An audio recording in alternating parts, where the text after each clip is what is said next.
りがとうございます。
マクロン大統領の、3年ぶりの訪日を心から歓迎します。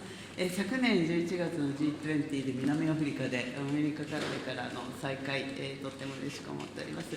でフランスは、日本と価値や原則を共有する特別なパートナーでありますし、太平洋に領土を有するインド太平洋国家でも、ございます。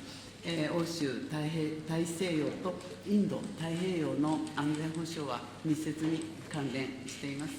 イラン情勢を含む中東情勢は両国、共通の喫緊の課題です。ホルムズ海峡における航行の安全の確保、重要物資の安定供給、事態の早期沈静化は重要であり、よく意思疎通をしてまいりたいと思っております。安全保障環境が厳しさを増す国際情勢において、G7 議長国でもあるフランスを含めた同志国との連携が一層重要になってきております。安全保障、防衛や経済安全保障などの分野で戦略的な連携を、しっかりと強化したいと考えています。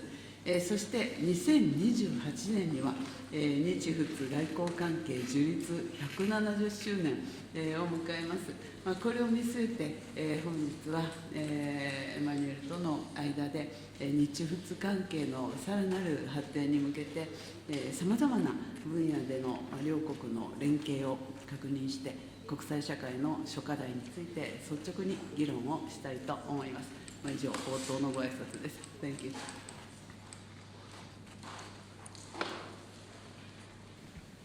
Merci beaucoup, Madame la Première ministre. Merci pour votre accueil à l'instant pour la délégation et moi-même. C'est la 4e fois en tant que président de la République que je me rends au Japon et en effet la première depuis 3 ans. Et je crois que c'est un moment particulièrement approprié. Vous venez d'en rappeler les enjeux et la nature de notre partenariat dit d'exception.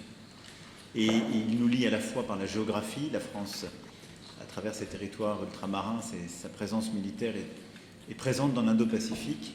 Mais nous avons une philosophie aussi, une approche et une stratégie bâtie dès 2018, que nous avons ensuite, je puis dire, élargie avec une stratégie européenne 3 ans plus tard, qui, je crois, fait de nous des partenaires fiables pour vous dans la région. Et au fond, ce qui nous lie, c'est évidemment une histoire, et vous avez rappelé que 2028 consacrera le 70e anniversaire de nos relations diplomatiques, le 170e anniversaire de nos relations diplomatiques.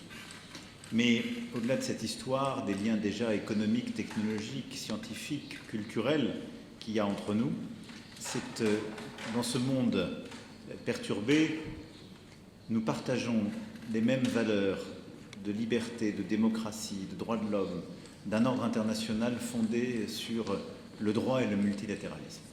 Et je crois que ça a à cet égard beaucoup de valeurs et je crois à cette coalition des indépendants.